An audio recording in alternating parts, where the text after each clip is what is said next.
दरगाह हालेजी शरीफ़ जा ॿियो नंबर जेके गादी नशीन हुआ उन्हनि जी ख़िदमत में हिकिड़ो सैयद शगोरो आयो, शाह साहब आयो। अर्ज़ु कई त साईं मां ॿुधो आहे त तव्हां माण्हुनि खे पंहिंजो मुरीद कयो था, त मुरीद करण जो हक़ त असांखे आहे, असां सैयद आहियूं, तव्हां ज़ात जा सैयद सगोरा त कोन्हियो, तोखे कहिड़ो हक़ आहे जो तूं ॿियनि माण्हुनि खे पंहिंजो मुरीद करे। अल्लाह वारनि जी हमेशह गुफ़्तगू इस्लाह वारी हूंदी आहे। जेको मनो पियो करे त तव्हां माण्हुनि खे मुरीद न कयो, जॾहिं नसीहत इन अंदाज़ जी ॿुधाई, ख़िदमत में अर्ज़ु कई साईं हथड़ो वधायो, मूंखे बि पंहिंजे ज़िक्र ऐं बैयत मुरीदनि में शामिल कयो। वनस्तईनुहु वनस्तगफिरुह वनुमिनु बिही वनतवक्कलु अलैहि ونعوذ بالله من شرور أنفسنا ومن سيئات أعمالنا من يهده الله فلا مضل له ومن يضلله فلا هادي له ونشهد أن لا إله إلا الله ونشهد أن محمدا عبده ورسوله أما بعد فأعوذ بالله من الشيطان الرجيم بسم الله الرحمن الرحيم ما كان محمد أبا أحد من رجالكم ولكن رسول الله وخاتم النبيين وكان الله بكل شيء عليما قال النبي صلى الله عليه وسلم أنا خاتم الأنبياء وأنتم خاتم الأمم وقال النبي صلى الله عليه وسلم لا يؤمن أحدكم حتى أكون أحب إليه من والده وولده والناس أجمعين। सब साथी दिल जे अक़ीदत ऐं मोहब्बत सां दुरूद शरीफ पढ़ो। اللهم صل على سيدنا محمد النبي الأمي وآله وبارك وسلم عدد كل معلوم لك دائما أبدا۔ विच में कुछ विथी ख़ाली आहे, जेकॾहिं थोरो तव्हां और ते सुरी ईंदव त तव्हांजी कुझु सुस्ती बि ख़तमु थींदी ऐं कुझु तक़रीर जो मक़सद बि हासिलु थींदो। जेके पोइते साथी वेठा आहिनि थोरो और ते सुरी अचो।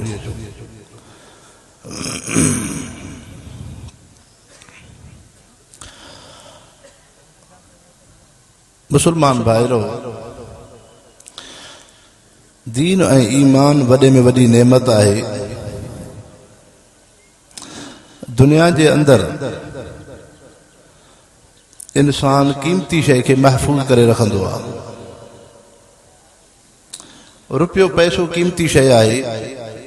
उहो इंसान खीसे में रखंदो, जेब में रखंदो, पर्स में रखंदो, या उन पैसे खे अमीर माण्हू हूंदो त बैंक में अकाउंट खोलाईंदो। आम कागज़ तव्हां असांखे रोड रस्ते ते ॾिसण में ईंदो आहे, लेकिन रुपयो पैसो रोड रस्ते ते न पियो हूंदो, क़ीमती शइ आहे। सोन दुनिया जे अंदरि क़ीमती शइ आहे। हर तबक़े जे इंसान वटि उन जी अहमियत क़दुरु क़ीमत आहे। बाज़ार में हर दुकानदार पंहिंजे दुकान खे खोलींदो आहे, सामान खे ॿाहिरि रखंदो आहे त को ख़रीदार अचे, लेकिन सोनारो पंहिंजे सोन खे ॿाहिरि नथो रखे। जॾहिं इंसाननि जी ज़रूरत आहे, इंसाननि वटि उन जी क़ीमत आहे त सोनारो बि उन सोन खे ॿाहिरि रखे, थोरी ज़री सोन जी ॾेखारींदो, न त तिजोड़ में संदूक में महफ़ूज़ करे रखंदो। त इंसाननि वटि रुपए ऐं सोन जी अहमियत हुई। दुनिया जा इंसान उन खे महफ़ूज़ करे रखनि पिया। ईअं रब अहकमुल हाकिमीन वटि क़ीमती शइ ईमान ऐं कलमो आहे। اللہ رب العزت ان ایمان ऐं قلمے کے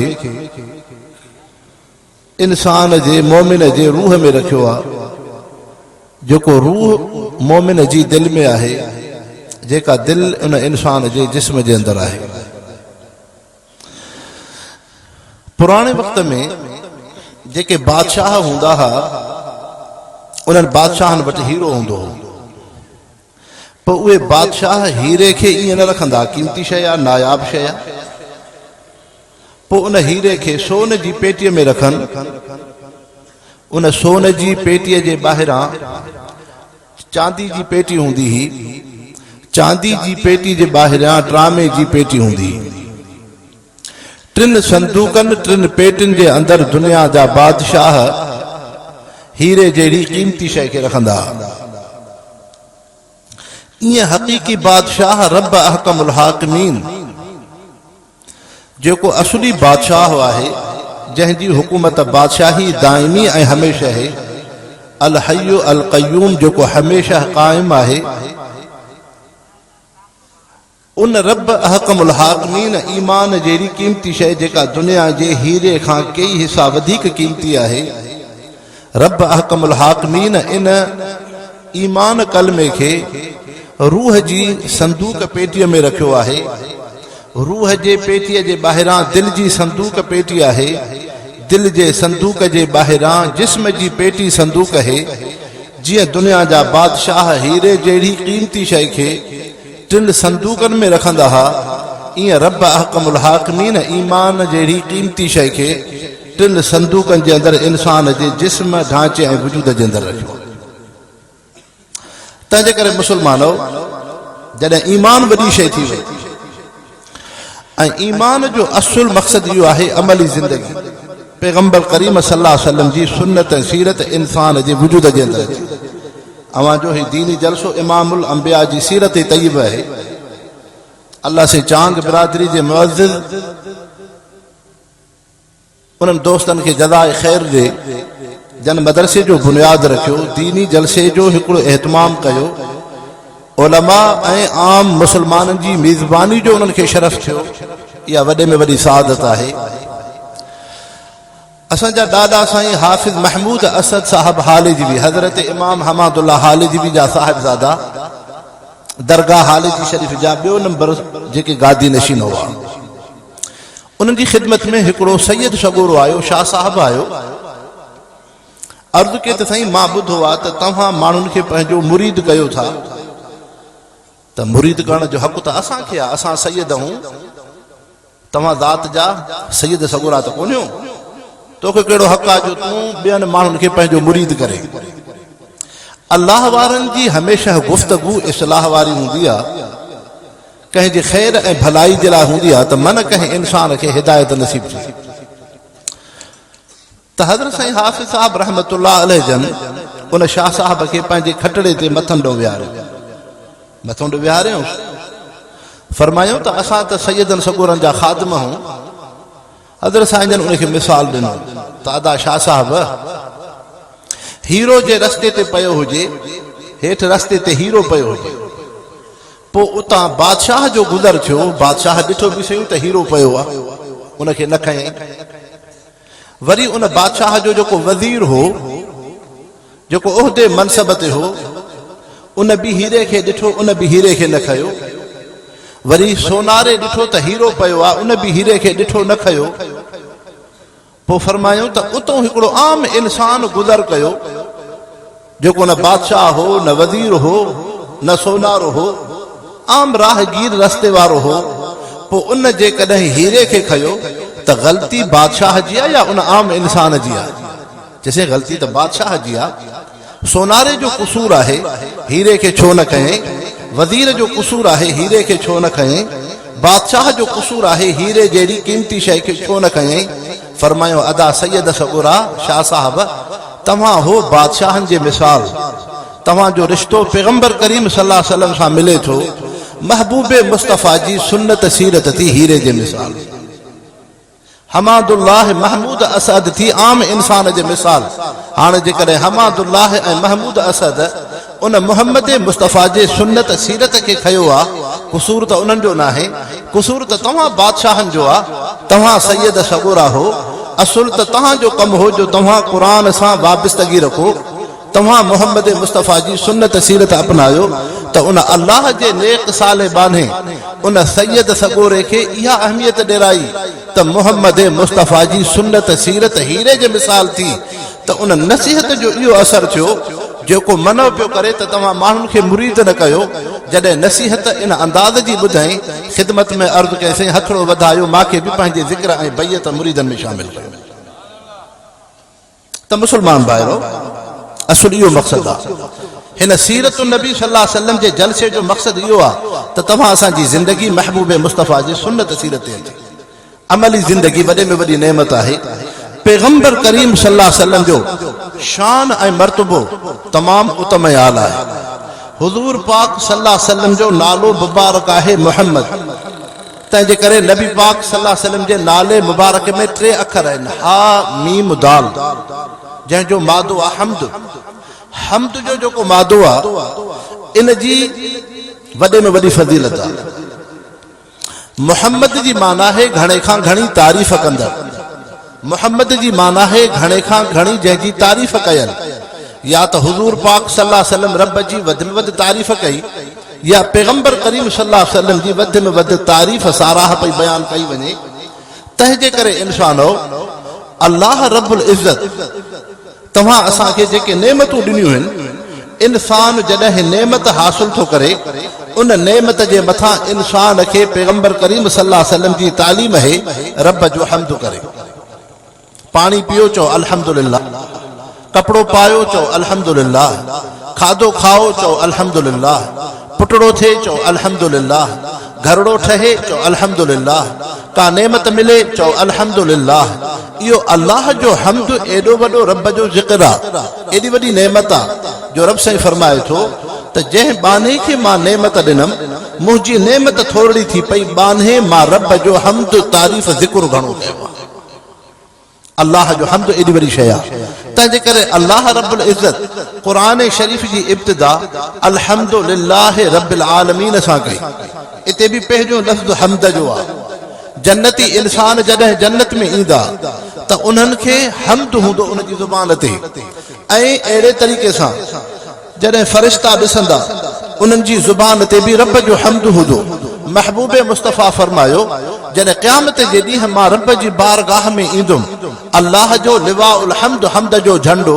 मां मोहम्मद मुस्तफ़ा जे हथ में हूंदो मुंहिंजी उम्मत हामिदून आहे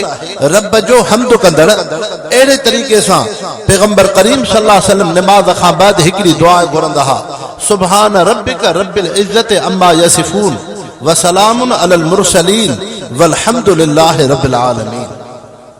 तंहिंजे करे नबी पाक सल्लल्लाहु अलैहि वसल्लम जे नाले मुबारक में लफ़्ज़ मोहम्मद आयो जंहिंजी माना है अल्लाह जी तारीफ़ क़ुरान शरीफ़ तव्हां असांखे हम्द थो ॾसले जन्नती इंसान उन्हनि जी ज़ुबान ते रब जो हम्द हूंदो तंहिंजे करे पैगंबर करीम सल्लल्लाहु अलैहि वसल्लम जे हथ में लिवाउल हम्द हम्द जो झंडो हूंदो महबूब मुस्तफ़ा जी उम्मत हामिदून हूंदा तंहिंजे करे अल्लाह जो हम्द वॾे में वॾी नेमत आहे इन जे करे नबी पाक सल्लल्लाहु अलैहि वसल्लम तव्हां असांखे तालीम ॾिनी जॾहिं रब जूं नेमतूं हासिल कयो मथां रब जो हम्द कयो त तव्हां उन नेमत जो हक़ अदा कयो तव्हां उन नेमत जो हम्द कयो तव्हां अल्लाह जो हक़ अदा कयो ऐं इंसानो अल्लाह जो ज़िक्र केॾी वॾी नेमत आहे अल्लाह जो ज़िक्र एॾी वॾी नेमत आहे जो रब जे ज़िक्र ऐं यादगीरे सां इंसान तूं मुसीबतूं आसान थींदियूं दुनिया जो जहान आहे न हिते कॾहिं बचड़ो फौत थियो कॾहिं को ईअं थींदो धंधे कारोबार में नुक़सान थी पियो कॾहिं घणी पैसे दुनिया जे करे इंसान खे सुकून न हूंदो कॾहिं को इंसान हसद कीनो बुग़्ज़ कंदो तंहिंजे करे इंसान हिते मुस्तरब ऐं परेशान हूंदो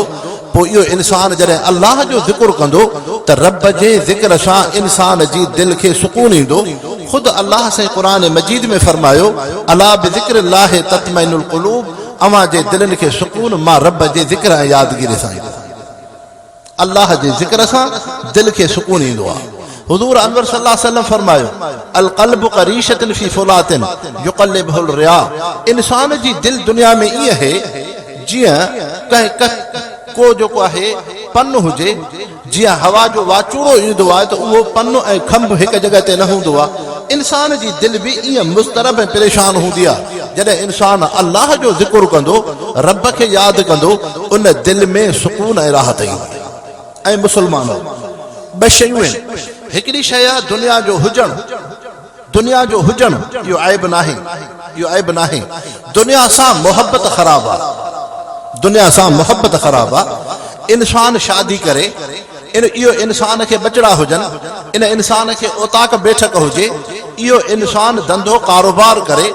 इहो इंसान ॾेती लेती करे इहो इंसान भले सियासत करे भले दुनिया जा मामलात करे इस्लाम इन खां मनो नथो करे लेकिन दुनिया सां एतिरी वाबस्तगी हुजे जो दुनिया जूं शयूं दिलि में अचनि ज़मीन जी मोहब्बत दिलि में अची वई ओताक बैठक जी मोहब्बत दिलि में अची वई पैसे पाई जी मोहब्बत दिलि में अची वई इज़त शोहरत जी मोहब्बत दिलि में अची वई दुनिया जी ग़फ़लत जी शयुनि जी मोहब्बत दिलि में अची वई इहा शइ ख़राब आहे तंहिंजे करे जंहिं इंसान खे दुनिया सां मोहब्बत हूंदी उनखे दुनिया घणी यादि हूंदी जंहिंखे दीन सां मोहब्बत हूंदी अल्लाह सां मोहब्बत हूंदी उनखे रब यादि ईंदो हज़रत इमाम ग़ज़ाली रहमतुल्लाह अलैहि था फरमाइनि मन अहब शैयन अक्सर ज़िक्रहु जेको जंहिं सां मोहब्बत रखंदो आहे उनखे यादि बि घणो कंदो आहे हाणे इंसान जी कीअं ख़बर पए त हिनखे दुनिया सां मोहब्बत है या दीन सां मोहब्बत है इंसान जी गुफ़्तगू ॾिसो जे राति जो सुम्हे थो हिनखे दुनिया ऐं पैसो यादि आहे सुबुह जो उथे थो हिनखे दुनिया ऐं दुनिया जूं शयूं यादि आहिनि सम्झो त हिनखे दुनिया सां मोहब्बत है पर राति जो सुम्हे थो रब जो ज़िक्र थो करे क़ुरान थो पढ़े अल्लाह जो सजदो थो करे सुबुह जो उथे थो त रब जो सजदो थो करे रब जो ज़िक्र थो करे पंहिंजे रब खे यादि थो करे सम्झो त हिनखे अल्लाह सां मोहब्बत हज़रत मौलाना रूमी रहमतुल्लाह अलैहि था फरमाइनि आप दर कश्ती हला के कश्ती अस्त आप ज़ेरे कश्ती आया पुश्ती अस्त चए थो ऐं इंसान ॿेड़ी हलंदी आहे दरियाह जे मथां ॿेड़ी कंहिंजे मथां हलंदी आहे पाणीअ जे मथां हलंदी आहे दरियाह जे मथां हलंदी आहे हाणे शर्त आहे त ॿेड़ीअ में सोराख़ न हुजे जे ॿेड़ीअ में सोराख़ थी पियो इहा ॿेड़ी मंज़िल ते न वेंदी चए थो इंसान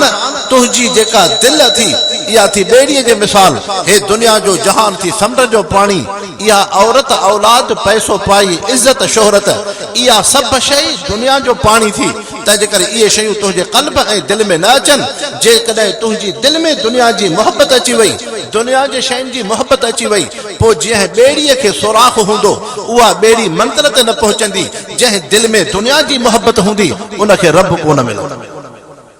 आब दर कश्ती हला के कश्ती अस्त आब ज़ेरे कश्ती आरा पुश्ती अस्त इंसान जो कमाल इहो आहे त इंसान दुनिया में अल्लाह सां मोहब्बत रखे तव्हां असां हिते आया आहियूं दीनी जलसे जे अंदरि हर हिकिड़ो इंसान पेर में चौपल पाए आयो आहे बूट पाए आयो आहे हाणे इहो बूट इहा चपल जेका इंसान पेर में पाईंदो आहे असुल कारीगर त हिनखे इन खां ठाहियो हो पर हिकिड़ो अहिड़ो इंसान आहे जेको इन जूते खे इन चपल खे इन बूट खे बगल में रखियो वेठो आहे छाजे करे चए थो बाबा कुतो मुंहिंजे कढ लॻंदो न त पोइ मां इन कुते खे इन जूते सां हकलींदुसि इन बूट सां हकलींदुसि जेकॾहिं मां साम्हूं नांग ॾिठो न रस्ते सां हलां थो त पोइ नांग खे मां इन बूट सां मारींदुमि जेकॾहिं विछू मूंखे ॾिसण में आयो त विछूअ खे इन जूते सां बूट सां मारींदुमि हाणे इन चपल जो फ़ाइदो इहो बि थियो जो तव्हां नांग खे बि हकले था सघो इन चपल जो इहो बि फ़ाइदो आहे जो तव्हां नांग खे मारे बि सघो था इन चपल जो इहो बि फ़ाइदो आहे तव्हां उन विछूअ खे मारे बि सघो था हाणे हिकिड़ो इंसान बगल में जुती बूट रखियो वेठो आहे पेर में नथो पाए पेर में कंडो लॻेसि थो मिटी लॻेसि थी पथरी लॻेसि थी ज़ख़्म बर्दाश्त थो करे लेकिन उहो बूट उहा चपल पेर में नथो पाए चए थो बाबा हिन जा ॿिया वॾा फ़ाइदा आहिनि कुतो बि इन सां हकलबो नांग बि इन सां मरंदो विछो बि इन सां मरंदो पर पेर में ज़ख़्म तकलीफ़ कंडो बर्दाश्त थो करे ॿुधायो इहो इंसान अक़लमंद आहे या बेवकूफ़ इहो त बेवकूफ़ थियो इहो त बेवकूफ़ इंसान आहे नादान इंसान आहे जंहिं कारीगर इन जूते खे ठाहियो हो इन बूट खे ठाहियो हो इन चपल खे ठाहियो हो उन नांग कुते विछो खां कोन ठाहियो है उन पेर जे पाइण खां ठाहियो हो इंसान पेर में पाए ईअं ई इंसान हो अल्लाह रब्बुल इज़्ज़त शहनशाह बादशाह तव्हां असां इंसाननि हसीन जमीलनि खे दुनिया में मोकिले तूं मां दुनिया में ज़िना ऐं शराब खां कोन आयासूं राग ऐं मौसीक़ी खां कोन आयासूं ओताक ऐं बंगले खां कोन आयासूं ज़मीन ऐं जायदाद खां कोन आयासूं इज़्ज़त ऐं शोहरत खां कोन आयासूं या अय्युहन्नास सोभतू रब्बकुम इंसान जे तख़लीक़ पैदाइश जो मक़सद इहो हो इंसान पंहिंजे रब खे सुञाणे पंहिंजे रब खे सुञाणे महबूब मुस्तफ़ा फरमायो इन्नमा खुलिक़त दुनिया लकुम व इन्नमा खुलिक़तुम लिल आखिरह ऐं इंसानो अल्लाह से दुनिया खे अव्हां जे लाइ पैदा कयो आहे लेकिन अव्हां खे अल्लाह से दुनिया खां पैदा न कयो आहे तव्हां खे रब पंहिंजे ताल्लुक़ इबादत खां पैदा कयो दुनिया में तव्हां पानी भी पियो था तव्हां कपड़ो भी पायो था तव्हां बूट भी पायो था तव्हां सूटर भी पायो था तव्हां घरड़ो भी ठाहियो था तव्हां कार भी वठो था तव्हां सवारी भी रखो था तव्हां ज़मीन भी रखो था इंसानो तुंहिंजी मुंहिंजी तख़लीक़ इन कपड़े खां इंसान पैदा न थियो कपड़ो इंसान का है इंसान जी तख़लीक़ पाणीअ खां न आहे पाणी इंसान का है सिज चंड खां इंसान पैदा न थियो इहे इंसान का आहिनि इंसान ज़मीन खां न आहे ज़मीन इंसान जी ख़ादिमा घरड़ो इंसान जो खादिमा अन्न अनाज इंसान जो खादिमा फल फ्रूट इंसान जो खादिमा लटो कपड़ो इंसान जो खादिमा हवा इंसान जी खादिमा लेकिन इन्नमा खुलिक़त दुनिया लकुम व इन्नमा खुलिक़तुम लिल आखिरह मोहम्मद मुस्तफ़ा फरमायो अल्लाह से दुनिया खे अवां जी ख़िदमत खां बणायो अवां इंसाननि खे रब पंहिंजे इबादत ऐं बंदगी खां पैदा कयो इंसान जी तख़लीक़ हिन का है या अय्युहन्नास सोभतू रब्बकुम हाणे दुनिया में इंसान टिनि शयुनि सां मोहब्बत रखंदो आहे या पंहिंजी जान सां मोहब्बत या रिश्ते सां मोहब्बत या पैसे ऐं दुनिया सां मोहब्बत तव्हां सां इंसानो गर्मीअ में गरम कपड़ा नथा पायूं वो सूटर जर्सी जेको सियारे में पाईंदा आहियूं गर्मी में नथा पायूं छो त जिस्म खे फ़ाइदो न थींदो गर्मीअ में उन्हारे जो रात जो ॿाहिरि सुम्हंदा आहियूं सर्दीअ में ईअं विलह ते सुम्हो जीअं जिस्म तो इंसान कमीस लाहे सुम्हंदो आहे न उते गरम कपिड़ो पाईंदो उते पेर में जोराब पाईंदो हाणे इंसान थधि जे बचाव जे लाइ जिस्म जी हिफ़ाज़त कंदो आहे सभ खां वधीक इंसान खे पंहिंजी जान सां मोहब्बत आहे रब तो फरमाए या अय्युहन्नास सोभतू रब्बकुम अल्लज़ी ख़लक़कुम ऐं इंसान तोखे जान तोखे पाण कोन आई ही तोखे वजूद पंहिंजो पाण कोन मिलियो हो तोखे मां रब जो एहसान हो जंहिं रब तोखे वजूद ॾिनो आहे इन जिस्म जान खे रब जी इबादत में लॻाए रब जो सजदो कर क़ुरान जी तिलावत कर रब जो ज़िक्र कर मोहम्मद मुस्तफ़ा जे सुन्नत सीरत ते अपना त अर्श वारो रब तो राज़ी थी ॿी शइ इंसान खे मोहब्बत है रिश्तनि सां रिश्ते सां मोहब्बत है हेॾो पीउ माउ आहे होॾो औलाद आहे हेॾो मुड़ुसु आहे होॾो घरवारी आहे हेॾा घरवारी आहे होॾो मुड़ुसु आहे होॾो भाउ आहे होॾो भाउ आहे बिरादरी आहे तंहिंजे करे इंसान खे रिश्ता आहिनि रब साईं रिश्ता इन खां कोन ॾिना त इंसान रिश्तनि में रब खे वेसारे छॾे लेकिन लितारफ़ू अल्लाह से क़ुरान मजीद जे अंदरि फरमायो मां रब तव्हांखे रिश्ता इन जे करे ॾिना तव्हां हिक ॿिए खे सुञाणियो रिश्तो इन जे करे हो हाणे इंसान रिश्तनि जी मोहब्बत में एतिरो महव न थी वञे जो रब विसरी वञे न पंहिंजी बिरादरी पंहिंजे अबे अमर पंहिंजे औलाद खे अल्लाह ऐं रसूल जे मथां तूं फिदा ऐं कुर्बान कर फिदा ऐं कुर्बान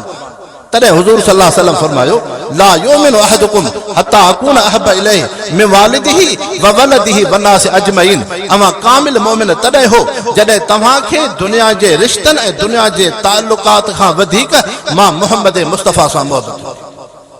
हिकिड़ी आहे हुबे रिश्तनि जी रिश्ते जी मोहब्बत आहे रिश्ते खां वधीक महबूब मुस्तफ़ा सां मोहब्बत हुजे इहा सहाबा जे क़ल्ब में हुई हज़रत साद बिन अबी वक़ास रज़ियल्लाहु अन्हु मोहम्मद मुस्तफ़ा जो सहाबी आहे ईमान कलमो थो आणे माउ मुशरिक आहे भाउ मुशरिक आहिनि हाणे साद ईमान थो आणे माउ थी चए त जे साद कलमे ईमान खे न छॾे आयो न मां गिरह खाईंदमि न पाणी पींदमि हज़रत साद ईमान ते आहे माउ कुफ्र शिरक ते मज़बूत आहे 3 ॾिहाड़ा गुज़रनि था साद जी माउ के बुख जे करे गशी थे थी हाणे साद जी खिदमत में भाउर आया साद अमर ते रहम कर तुझे ईमान ऐं कलमे जे करे अमान मानीअ जो गिरह थी खाए न पाणीअ जो ढुक थी पिए हज़रत साद रज़ियल्लाहु अन्हु फरमायो साहबी सबूरे हे त हिकिड़ो साद आहे पर साद जा 100 भाउर हुजनि उहे सभु इन शइ ते एहतिजाज करनि त साद ईमान छो आंदो आहे साद कलमो छो पढ़ियो आहे साद उन्हनि भाउरनि जो मौत त बर्दाश्त करे थो सघे मोहम्मद मुस्तफ़ा जे ईमान कलमे के साद नथो चले सके या ईमानी मोहब्बत हुई जेका दुनिया जे रिश्तन खां वधीक आई। हजरत अबू बकर सिद्दीक रज़ी अल्लाह अन्हु ग़ज़वा बदर में हिन हजरत अबू बकर मोहम्मद मुस्तफ़ा जे तरफ़ां है, उन जो पुट अब्दुर्रहमान बिन अबी बकर अबू जहल जे तरफ़ां है। हाणे जॾहिं जंग खां बाद अॻिते अब्दुर्रहमान मुसलमान थियो, मुसलमान थियण खां बाद पीउ पुट जी मुलाक़ात थी। अब्दुर्रहमान अर्ज़ करण लॻो, ऐं अब्बा अबू बकर बदर जी जंग में तू मोहम्मद मुस्तफ़ा जे तरफ़ां हुई, मां अबू जहल जे तरफ़ां हुम। उन वक्त में मुंहिंजे हथ में कमान हो, जे तीर तोखे हणा हा तोखे निशाने ते लॻे हा, मुंहिंजे तीर खां कोन बची सघे हा, पर मां इन जे करे तीर न हुयो, मुंहिंजो अबू आहे। हज़रत अबू बकर सिद्दीक़ फरमायो, अब्दुर्रहमान तोखे कीअं जुरत थी जो तू मोहम्मद मुस्तफ़ा जे साम्हूं आहीं? उहो अबू जहल जेको अल्लाह रसूल जो दुश्मन हो, तू उन सां गॾु नबीअ जो मुक़ाबिलो पियो करे। सिद्दीक़ जे हथ में जेका तलवार हुई अब्दुर्रहमान जे मथां नज़र न पई, पर जे अब्दुर्रहमान जे मथां निगाह नज़र पई हा, अब्दुर्रहमान जहिड़ा बचड़ा मोहम्मद मुस्तफ़ा जे मुहब्बत ऐं कलमे तां फिदा ऐं कुर्बान आहे। इहा है ईमानी मोहब्बत, पंहिंजे औलाद बचन खां वधीक मोहम्मद मुस्तफ़ा सां मोहब्बत है, मोहम्मद मुस्तफ़ा सां मोहब्बत है। तंहिंजे करे इंसान हो पैगंबर करीम सल्लल्लाहु अलैहि वसल्लम उहा अल्लाह जी हस्ती हिन। हर रसूल हर पैगंबर हजरत आदम अलैहिस्सलाम खां वठी मोहम्मद मुस्तफ़ा ताईं अल्लाह से रसूल खे मासूम बणाईंदो आहे। मासूम माना गुनाहनि खां पाक। हिन जे करे नबीअ जे वजूद जे अंदर, नबीअ जी ज़िंदगी जे अंदर उनखे गुनाह ऐं बुराइनि जा ख़्यालात न ईंदा आहिनि। जीअं रसूल पैगंबर जी ज़िंदगी नुबुवत खां बाद पाकीज़ा हूंदी आहे, तीअं नुबुवत खां पहिरियां बि जवानी ऐं ॿारहं जी ज़िंदगी भी अल्लाह जे रसूल जी मुतहर ऐं पाक हूंदी आहे। तंहिंजे करे अल्लाह से रसूलनि खे इन जे करे पाक बणाईंदो आहे। आम इंसान जे जिस्म में मिटीअ जो ख़मीर दुनिया जो हूंदो आहे, जंहिंजे करे उन खां कॾहिं शिरक पियो थिए, कॾहिं कुफर पियो थिए, कॾहिं ज़िना पई थिए, कॾहिं शराब पियो पिए, कॾहिं गुनाह पियो करे। पर रसूल ऐं पैगंबर जे अंदर रब अहकमुल हाकिमीन जन्नत जी मिट्टी रखंदो आहे। जीअं ख़ुदि जन्नत पाक, जन्नत जी मिट्टी पाक, जन्नत जी ज़िंदगी पाक,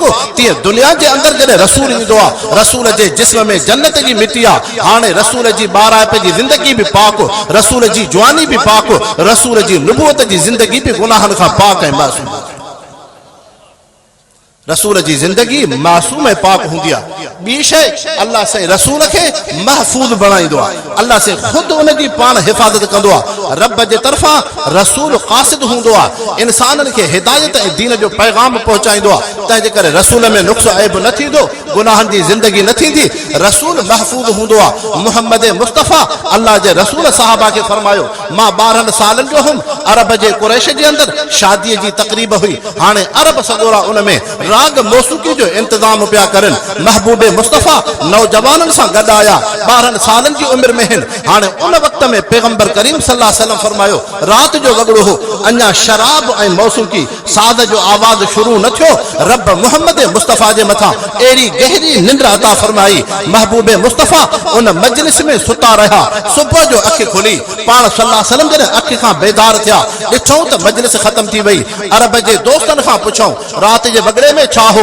चैसाई हिते शराब हो, हिते राग ऐं मौसीक़ी हो। महबूब मुस्तफ़ा फरमायो, मां जी रब अहिड़ी हिफ़ाज़त कई जो पूरी राति मां मोहम्मद मुस्तफ़ा जे कननि ते राग ऐं मौसीक़ी जो आवाज़ बि कोन पहुतो। त रसूल महफूज़ हूंदो आहे,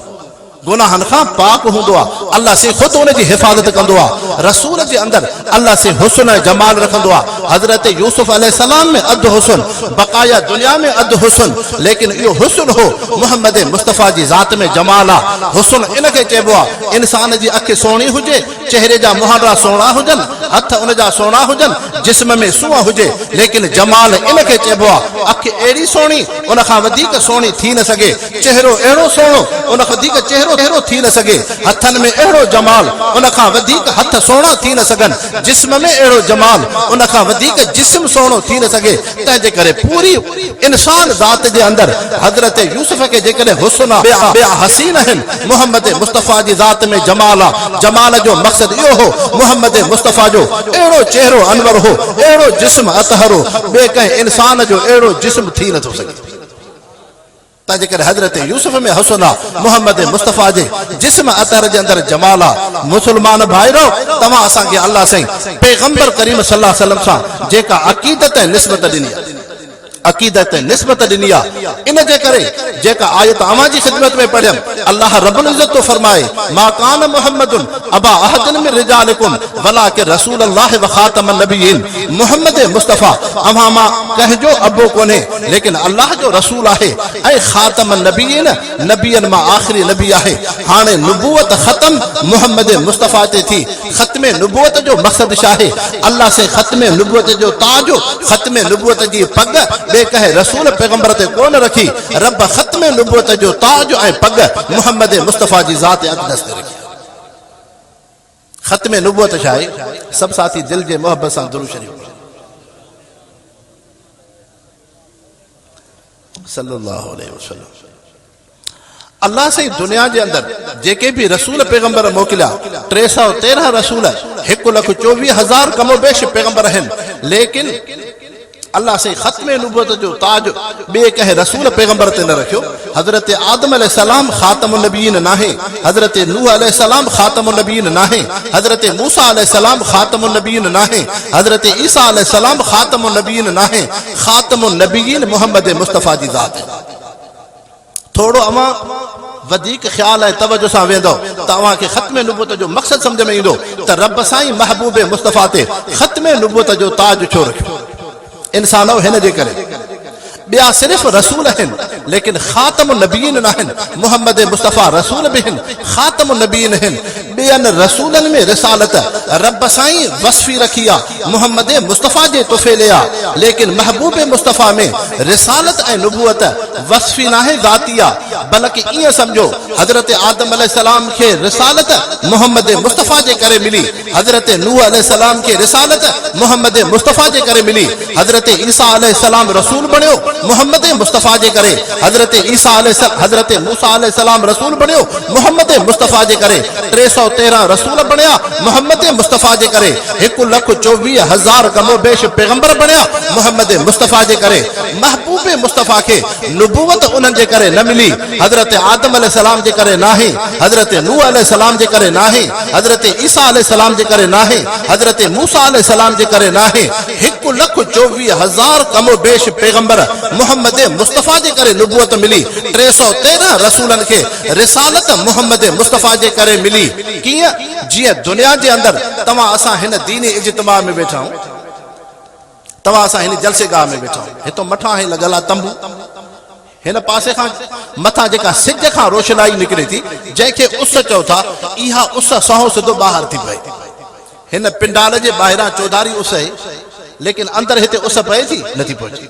उस त ॿाहिरि आहे तपश त ॿाहिरि आहे पर उन उस जो शुआल रोशनाई एतिरी आहे जो अंदर हिन पिंडाल तंबूअ जे अंदर बि रोशनाई थी पई हाणे ॿाहिरि जेका रोशनाई आहे सहो सिधो सिज खां आई इहा ज़ाती रोशनाई आहे लेकिन हिन इहा रोशनाईअ खां ॿाहिरि जेका अंदर तव्हां असां तंबूअ जे अंदर वेठा आहियूं जलसे गाह जे अंदर वेठा आहियूं हिते जेका रोशनाई आई आहे इहा रोशनाई वस्फ़ी आहे हिन जे करे रोशनाई आहे ॿाहिरी उस है जे ॿाहिरी उस रोशनाई ख़त्म थी वेंदी तव्हांजी रोशनाई ख़ुदि ब ख़ुदि ख़त्म थी वेंदी मालूम थियो त हुअ रोशनाई उस सिज खां जेका रोशनाई निकिरे थी इहा ज़ाती रोशनाई आहे जेका अंदर तबूअ जे रोशनाई आहे इहा वस्फ़ी ऐं सिफ़ाती रोशनाई आहे मक़सद छा मालूम थियो मुहम्मद मुस्तफा के अल्लाह से रिसालत नबूवत जी जेका रोशनाई ॾिनी महबूब मुस्तफा ते ज़ाती हुई लेकिन मुहम्मद मुस्तफा खां ॿियनि रसूलनि पैगंबरनि ते जेका नबूवत रिसालत जी रोशनाई थी उहा ज़ाती न हुई वस्फ़ी हुई आदम अलैहिस्सलाम रसूल बणियो मुहम्मद मुस्तफा जे करे महबूब मुस्तफा ते रब रिसालत जी रोशनाई रखी मुहम्मद मुस्तफा खां उहा रिसालत जी रोशनाई हज़रत नूह अलैहिस्सलाम ते पई त रसूल बणियो रब मुहम्मद मुस्तफा ते रिसालत जी रोशनाई रखी उन रोशनाई जो शुआव हज़रत ईसा अलैहिस्सलाम ते पयो त रसूल बणियो रब मुहम्मद मुस्तफा ते रिसालत जी रोशनाई रखी उन रोशनाई जो शुआव हज़रत मूसा अलैहिस्सलाम ते पयो त रसूल बणियो हाणे 313 रसूलन ते रिसालत जी रोशनाई मुहम्मद मुस्तफा का आई 1,24,000 कमोबेश नबियन के नबूवत जी रोशनाई मुहम्मद मुस्तफा का आई त मुहम्मद मुस्तफा में नबूवत रिसालत जी रोशनाई ज़ातिया ॿियनि नबियन रसूलन में उन्हनि में नबूवत रिसालत जी रोशनाई ज़ाती नाहे महबूब मुस्तफा जे करे आहे जॾहिं मुहम्मद मुस्तफा जे करे आहे अल्लाह रब्बुल इज़्ज़त ख़त्म नबूवत जो ताज मुहम्मद मुस्तफा जी ज़ात ते रखियो त मसालो सम्झ में आयो त महबूब मुस्तफ़ा ते नबूवत जॾहिं ज़ाती आहे, रिसालत ज़ाती आहे, त ख़त्म नबूवत जो ताज बे रब मोहम्मद मुस्तफ़ा ते रहियो। ऐं मुसलमानो, ख़ासि तरह सां चांग बिरादरी जा मुसलमानो, जीअं तव्हां असांजे जिस्म जे अंदरि इंसान जी मुंडी आहे त इंसान ज़िंदा आहे, पर जेकॾहिं हथ वढिजी पए, पेर वढिजी पए, जंघ वढिजी पए, बाह वढिजी पए, नुक्स ऐब त थींदो, लेकिन इंसान मरी न वेंदो। कई इंसान ॾिसण में ईंदा आहिनि, कंहिंखे बाह कोन्हे ज़िंदा आहे, कंहिंखे पेर कोन्हे ज़िंदा आहे, कंहिंखो को अखियुनि खां माज़ूर आहे ज़िंदा आहे, लेकिन कॾहिं तव्हां दुनिया में अहिड़ो इंसान ॾिठो जेको इंसान त हुजे पर उनखे मुंडी न हुजे, ज़िंदा हुजे? छा मक़सदु थियो त इंसान जी मुंडी अहम आहे, मुंडी आहे त इंसान आहे, जे मुंडी न आहे त इंसान न हूंदो। मक़सदु इहो मालूम थियो दीन इस्लाम जे अंदरि ख़त्म नबूवत इहा ईअं अथव जे इंसान जे जिस्म में मुंडीअ जी हैसियत आहे, तूं ज़िंदा तॾहिं आहे तुंहिंजे जिस्म में मुंडी आहे। दीन इस्लाम में तव्हांजी निमाज़, अव्हांजो क़ुरान, अव्हांजी तिलावत, अव्हांजो जलसो, अव्हांजी ख़ैर ख़ैरात, अव्हांजो इबादतूं, अव्हांजा हज उमरा तॾहिं रब वटि क़बूल आहिनि जॾहिं तव्हां इंसाननि मुसलमाननि में ख़त्म नबूवत जो अक़ीदो हुजे। जे ख़त्म नबूवत जो अक़ीदो नाहे, निमाज़ रब वटि क़बूल कोन्हे, रोज़ो रब वटि क़बूल नाहे, ज़िक्र रब वटि क़बूल नाहे, दुरूद रब वटि क़बूल नाहे, हज रब वटि क़बूल नाहे, उम्रो रब वटि क़बूल नाहे, सुन्नत सीरत रब वटि क़बूल नाहे, ज़कात ख़ैरात क़बूल नथी। तुंहिंजा नेक अमल रब वटि तॾहिं क़बूल आहिनि जॾहिं तुंहिंजो अक़ीदो ख़त्म नबूवत हुजे। जीअं इंसान में मुंडी आहे त ज़िंदा आहे, जे मुंडी नाहे त इंसान मुर्दा। ख़त्म नबूवत जो अक़ीदो अथी त पोइ तूं आशिक़ रसूल आहे, पोइ तूं पको मुसलमान आहे। जे ख़त्म नबूवत जो अक़ीदो नाहे त तो में इस्लाम ऐं दीन बि कामिल मुकमल नाहे। इन जे करे इंसानो ख़त्म नबूवत दीन इस्लाम जे अंदरि बुनियादी हैसियत रखी, बुनियादी हैसियत रखी। ऐं कई इंसान चवंदा आहिनि उलमा ते जंहिंखे हक़ाइक़ जी ख़बर कोन्हे, चवंदा आहिनि उलमा जो सियासत में छा वञे। मुसलमानो, उलमा जी सियासत इहा अथव। हज़रत मौलाना अताउल्लाह शाह बुखारी रहमतुल्लाह अलैह, हज़रत अताउल्लाह शाह बुखारी अहरार जमात जा पेशवा हा, अॻवान हा। 10,000 मुसलमान शहीद थिया ख़त्म नबूवत जे मसइले ते, लेकिन कादियाननि खे कुफ्र जी फतवा न आई, मिर्ज़ाइनि खे कुफ्र जी फतवा न आई, लेकिन ॿिए पासे खां सियासत चाहे। हज़रत मौलाना मुफ्ती महमूद रहमतुल्लाह अलैह इलेक्शन ऐवान में अचनि था, उहो मुफ्ती महमूद रहमतुल्लाह अलैह जेको फरमाईंदो हो, रब मूंखे तूं हिन गंद में छो मोकिलियो? मां त मस्जिद जो इमाम हुउमि, मां त क़ुरान जो दर्स ॾींदो हुउमि, मां त 5 वक़्ती नमाज़ पढ़ाईंदो हुउमि, मां त दीन जा शरई मसइला ॿुधाईंदो हुउमि, आलिम शेखुल हदीस मुफ़स्सिर मुफ्ती हुआ, रब हिन गंद ग़िलाज़त में काॾे आंदी? हज़रत मुफ्ती महमूद रहमतुल्लाह अलैह था फरमाइनि, हाणे जॾहिं मां असेंबली में पहुतम, असेंबली में अचण खां पोइ जॾहिं कादियाननि खे कुफ्र जी फतवा आई, हज़रत मुफ्ती महमूद था फरमाइनि, उन कादियाननि खे कुफ्र जी फतवा खां बाद मां रब जो शुक्र पियो कयां, ऐं रब तूं मुफ्ती महमूद खां अहिड़ो कमु वरितो मोहम्मद मुस्तफ़ा जे ख़त्म नबूवत जो। शायदि मुफ्ती महमूद पूरी ज़िंदगी मस्जिद मदरसे में वेहे हा, मोहम्मद मुस्तफ़ा जे ख़त्म नबूवत जो मसालो हल न थिए हा, काफ़िरनि उन्हनि खे मिर्ज़ाइनि खे कुफ्र जी फतवा न अचे हा। हाणे सियासत जो नतीजो इहो आहे, उहो मुफ्ती महमूद ऐवान असेंबली में पहुचे थो, हिकिड़े मुसलमान जी बि रत कोन थी वढे, ऐं कादियाननि खे कुफ्र जी फतवा अचे थी। हुजे हज़रत अताउल्लाह शाह बुखारी 10,000 मुसलमाननि खे शहीद था करनि, लेकिन कादियाननि खे कुफ्र जी फतवा नथी अचे। हिते सियासत जे मैदान में मुफ्ती महमूद ऐवान असेंबली में पहुचे थो, मुसलमान जी रत नथी वढे ऐं कादियाननि खे कुफ्र जी फतवा थी। इन जे करे उलमा इकराम सियासत में हिस्सो वठनि। अल्लाह से तव्हां असां मुसलमाननि खे पैगंबर करीम सल्लल्लाहु अलैहि वसल्लम जे सुन्नत सीरत सां आबाद फरमाए। सुन्नत वॾी नेमत आहे। मुसलमानो, हज़रत अज़हर रज़ियल्लाहु अन्हु नबी सल्लल्लाहु अलैहि वसल्लम जो सहाबी हो। आख़िरी ॻाल्हि ख़िदमत में अर्ज़ थो कयां, उन सहाबीअ खे गोॾ पातल हुई, गोॾ खुड़ीअ खां हेठि हुई। पैगंबर करीम सल्लल्लाहु अलैहि वसल्लम फरमायो, या अज़हर इरफा इज़ारक इन्नहु अनक़ा व अबका। ऐं अज़हर, मुंहिंजा सहाबी, गोॾ खे खुड़ीअ खां मथे रख, तोखे 2 फ़ाइदा थींदा। हिकिड़ो, तुंहिंजो कपिड़ो पाक बि रहंदो, मथे हूंदो कपिड़े खे मिटी गंदगी न लॻंदी। ॿियो, अबका, तुंहिंजी गोॾ वधीक हलंदी। सहाबी अर्ज़ कयो, साईं माहिया इल्ला बरदतुन मिलहा, साईं ही कपिड़ो क़ीमती ही सादो कपिड़ो आहे, रब मूंखे घणो पैसो ॾिनो आहे, मां ख़ुशहाल अमीर आहियां, जे गोॾ ॻरी वई त ॿी वठी सघंदुसि। महबूबे मुस्तफ़ा सम्झो त हे पंहिंजे नबीअ जी सुन्नत सीरत में अकुल थो हलाए। पैगंबर करीम सल्लल्लाहु अलैहि वसल्लम उनखे असुल मक़सद ॿुधायो, फरमायो अमा लक फ़िया उसवतुन, अमा लक फ़िया उसवतुन, अमा लक फ़िया उसवतुन। ऐं अज़हर तूं मां मुहम्मद मुस्तफ़ा ते कलमो पढ़ियो आहे, तुंहिंजे लाइ नमूनो दुनिया जा इंसान न आहिनि, दुनिया जी तहज़ीब न आहे, तुंहिंजे लाइ नमूनो मां मुहम्मद मुस्तफ़ा जी ज़िंदगी मुबारक आहे। मां अल्लाह जो रसूल जॾहिं गोॾ पाईंदो आहियां, मुंहिंजी गोॾ कीअं हूंदी आहे, चए साईं खुड़ीअ खां मथे हूंदी आहे। फरमायो अज़हर तूं मां मुहम्मद मुस्तफ़ा ते कलमो पढ़ियो आहे, तोखे मां मुहम्मद मुस्तफ़ा जे सुन्नत सीरत ते हलणो थी, तंहिंजे करे गोॾ खे खुड़ीअ खां मथे रख। हाणे पूरी ज़िंदगी सहाबीअ जी वरी गोॾ खुड़ीअ ते नथी पहुचे, इनखे आशिक़ रसूल चइबो आहे। तंहिंजे करे मुस्लमानो हिन जलसे खां बाद तव्हां असांजी ज़िंदगी तब्दील हुजे, जंहिंमें निमाज़ न हुई हाणे निमाज़ हुजे, जंहिंमें क़ुरान पाक खां ताल्लुक़ न हो हाणे क़ुरान शरीफ़ सां ताल्लुक़ हुजे, जेको इंसान ग़फ़लत जी ज़िंदगी गुज़ारी हाणे उन में पाकीज़ा ज़िंदगी हुजे। कमाल हो सहाबा जे अंदर हज़रत माकल अंसारी रज़ियल्लाहु अन्हु हुज़ूर पाक सल्लल्लाहु अलैहि वसल्लम जो सहाबी आहे। उहे सहाबी सगोर आहिनि जन जी ज़िंदगी नबी पाक सल्लल्लाहु अलैहि वसल्लम जे सुन्नत ऐं सीरत ते कामिल मुकम्मल आहे। सुन्नत ऐं सीरत ते कामिल मुकम्मल उन्हनि जी ज़िंदगी आहे। तंहिंजे करे अल्लाह रब्बुल इज़्ज़त तव्हां असांजी ज़िंदगी महबूब मुस्तफ़ा जे सुन्नत सीरत ते बणाए। रब करीम हिन दीन इज्तिमा खे शर्फ़ क़बूलियत अता फरमाए। अल्लाह से चांग बिरादरी जे इन नेक अमल खे शर्फ़ क़बूलियत अता फरमाए। रब साईं हर मुसलमान जे चेहरे खे महबूब मुस्तफ़ा जे सुन्नत ऐं सीरत सां आबाद फरमाए। वमा अलैना इल्लल बलागुल।